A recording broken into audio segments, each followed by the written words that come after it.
I'm Ted Everingham. I'm having a pleasure, just a great deal of fun, conducting some conversations with some important alumni and members of the student body at Albion, all as part of our 2020 virtual homecoming. And I'm excited today to talk to a member of the class of 1995, Gregg Colburn. Gregg, welcome. Thank you, Ted. It's great to be here. Well, it's great to have you from Bainbridge Island, Washington. Yes, indeed. Yes, Right. indeed. Home of the Spartans. Right, indeed. Gregg, you were valedictorian in your class, 1995, BA in economics and management, summa cum laude, a great career at Albion. You may want to say a few words about that, but I'm fascinated by the part that of your life you've kind of had so far, two careers, maybe there will be more. But shortly after Albion, you were off to Wall Street. Tell us about those first years, your first career.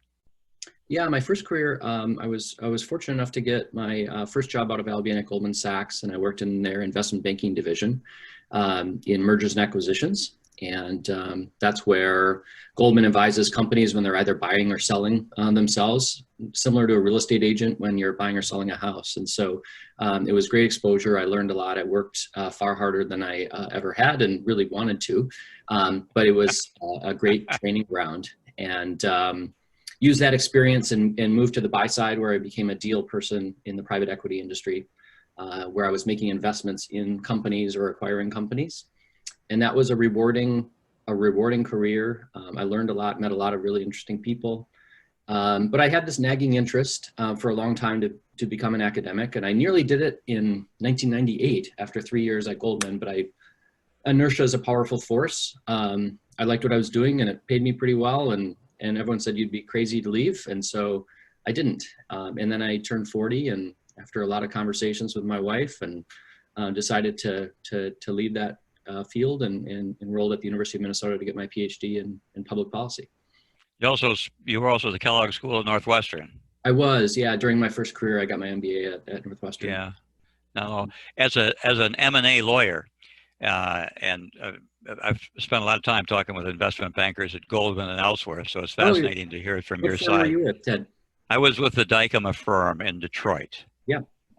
For a long, long time, and finally left there as you and started a second career, kind of doing the same things, but on different terms. But tell me, what was it? What's the how and the why of the transformation, moving from the private sector and investment banking and all of that to where you are now? Well, there's a couple things. One is I love education. I like learning. I've loved being a student, and I've done that probably more than I should have. Over my life, I've spent a lot of years in the classroom. And so it's something that I always knew I wanted to get back to. Also, the first career was good, but it's a terribly stressful career. And going through the financial crisis was very, very challenging. And, got out of that. And by 2012, I was turning 40 years old. And I just realized I didn't want to do that for another 25 years. And I did want to work. I continue to want to work. I have zero interest in just retiring and not doing anything. And I really have a passion about inequality and particularly housing and society. And so this was an interesting way to marry that personal interest and passion with my, my strong desire to be in an academic setting. And so, we ended up taking the plunge, and it's worked out okay. And you are now an assistant professor of real estate at the University of Washington School of Built Environments. That's correct. Which is a mouthful. And you're dealing with some very important issues, as I understand it. Urban burden, a Great Recession, problems of people just with the basics of housing. Yeah, Seattle is an incredible boom town, and one of the unfortunate byproducts of that is a massive homelessness crisis and a real housing affordability crisis. And so, given that I focus on low-income housing, this was, from a geographic standpoint, a really good match. UW is a great university, and so we're thrilled to be out here. It's a great first academic job. I'm really fortunate to be here. but in terms of opportunity to work on the issues that I care about, this is a perfect laboratory. I wish it wasn't. That would mean that people had housing and could afford housing. But since that's not the case, there's just been an incredible number of opportunities for me to work on with community partners, the Gates Foundation. We just published a study yesterday with our colleagues at King County, which is the major county that Seattle is in, on their they moved their people out of homeless shelters into hotels during the COVID-19 outbreak. And so I led the evaluation of that intervention and found that it kept people safe, it kept people alive, and there were a lot of other ancillary benefits that once people had a bed and a bathroom and were able to sleep, and they could start really functioning as they would hope as a human being. And so that was a really exciting project to work on with some other colleagues at UW and with the research staff at the county. And what happens to those people, though, when they return to the prior world? Well, that's a great question, Ted. Right now, the county exec who was quoted in our press release yesterday is pushing for some pretty substantial investments to make this a more permanent situation out here, and so potentially acquiring these hotels, which would then allow for a different shelter experience. Because I think everyone who's involved in this realizes that going back to where we were before is really not a reasonable solution. Even once the pandemic passes, it's hundreds of people sleeping 2 feet apart on mats on the floor. And it's really, it's maintaining people in crisis. It's really hard for people to move out of crisis when, you and I, Ted, are right next to each other, and you might be having a bad night and I don't sleep. And then at 6 a.m, I need to leave and go find meals. It's a miserable life. So we're hopeful with some further investments that we can create a better system out here to create a better launching pad for people to get out of crisis and into some stability. I know that you did some writing about the rent burden and the recession of the 2008, 2009, that period. I would guess the problem today is worse than it was then. It is, and especially in these cities. And it's interesting. I'm writing a book right now that's going to be published by University of California Press, which is about cities and explaining why some cities have a lot of homelessness and some don't. And I actually bring up Detroit a lot in the book because Seattle, San Francisco, LA, Boston, New York, and DC is where the vast majority of our homelessness is in the United States.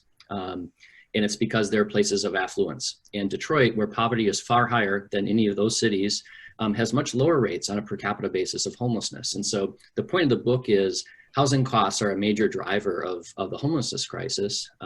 Poverty on the West Coast has very, very dire circumstances. Poverty in Detroit also has dire circumstances, but because housing is so affordable, people end up being housed at far higher rates in Detroit than they do in Seattle, which seems counterintuitive, right? We usually marry poverty and homelessness, but the data are pretty compelling to suggest that there's actually kind of an inverse relationship. The point is, being poor in a rich place is the worst thing that can happen. And that's why we have these problems in very booming, affluent cities. Well, because of some extracurricular work that I do in our community here in Detroit, in the Detroit area, I'm familiar with homelessness and poverty in the city. Mm-hmm. I hadn't thought, though, about that disparity, that almost, as you say, counterintuitive, that the problem is worse where there's affluence. Right. Yeah. That's interesting. One of your classmates, you're kind of embody what I think of as liberal arts, and liberal arts to me is Albion College. One of your classmates wrote something, let me just look at it here, that you embody the true spirit of an Albion College education, something that he referred to as intellectual courage, the quality of being curious, acknowledging the fear of the academic unknown, and yet pursuing something new anyway. That's kind of you. And you're fortunate to have gotten to that education career that I've always dreamed of too. I'm older than you, probably won't make it, but I understand completely why you wanted to do the things you're doing. And more importantly, you're not just teaching kids. You're contributing to the betterment of our greater community, and I think that's great. I commend you for that. Thank you. Is the fun part teaching? Yeah, well, I would say it's, I like the teaching, but at a place like University of Washington, they have pretty high research expectations. So I actually only teach one course a quarter. which people are amazed when they hear that that's my teaching load. The expectation is we need to be producing and have research productivity. And so, you know, there are plenty of folks at big research universities where teaching is a secondary on their list. And I love teaching, which is why I wanted to get into this. And so I really enjoy it. I teach, most of my classes are graduate classes, but I do teach one undergraduate class, which is also fun. But in terms of my day, you know, I would say of my week, teaching is, you know, it's about a quarter of my time. And the other 3/4 is, you know, some administrative work, just departmental or college related activities, but the vast majority is research focused. And so, you know, it would be fun to be in the classroom more, but it is tough to balance the research demands with teaching, because teaching is a time consuming, if you do it well, I should say, if you do it well, it's time consuming. You can do a so-so job a little more efficiently, but to do it well, it's a time consuming endeavor. Greg, I don't think it's in your DNA to do it anything but the best you possibly can. You have wonderful student rankings out there. You're doing great things, and I'm really truly envious. I taught a course for one semester at Wayne State University. It was an evening course, and I loved it. I loved it. It was quite different from my recollection of my days at Albion College. But it was really fun. I can understand that, but I also like I would love learning. Yeah. Constantly learning is wonderful. And that was sort of part of Albion for me too. Everybody seemed to be enjoying learning. We're going to have to wrap this up fairly quickly, but you've gone from Albion College to Wall Street, investment banking, investment advising, being very proactive, 17 years or so of that. Now at the University of Washington, teaching, learning, helping us to be a better world.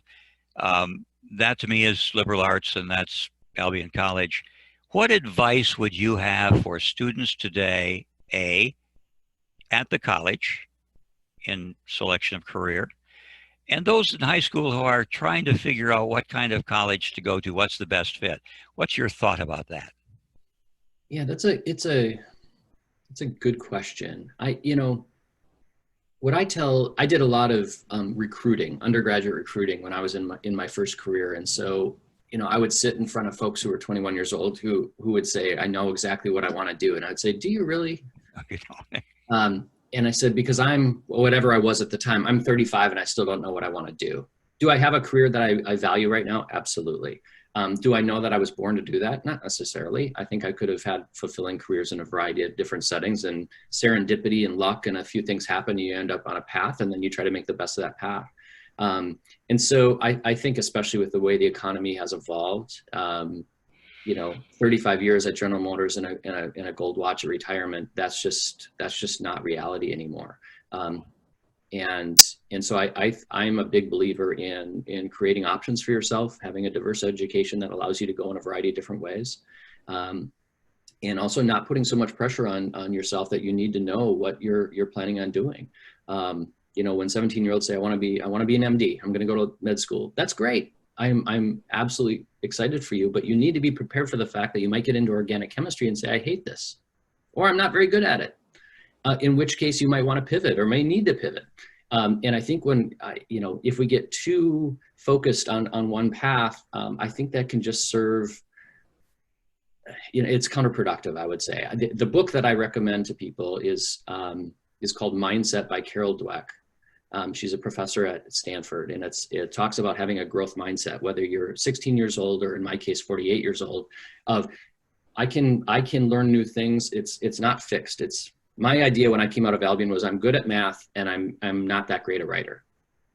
And I had too fixed a mindset. And now at 48, I'm a better writer than I am at math. My math has gotten rusty, but I'm a much better writer. And so I think understanding that we evolve, we develop as human beings, our interests change, and knowing that that's going to be involved in our career decision is super important. And so it's ratcheting down it's not to say don't work hard and try to get a good job and do that. Absolutely do that. But take the pressure off that you need to know what your life's calling is, because many of us, I don't know what my life's calling is. I've been fortunate to have two that I really appreciate, but maybe I was supposed to be a sculptor. I don't know. But these have worked out well, and I'm happy, and it's been a rewarding life. And so I think that will happen for a lot of folks if you open yourself up to knowing to taking some of that pressure off. Excellent advice. I wish that we were sitting on campus talking for the rest of the day. Yeah. That's not going to happen. Maybe next year we'll meet there. Sure. This has been a great pleasure for me. Thank you so much, Gregg, for being with us.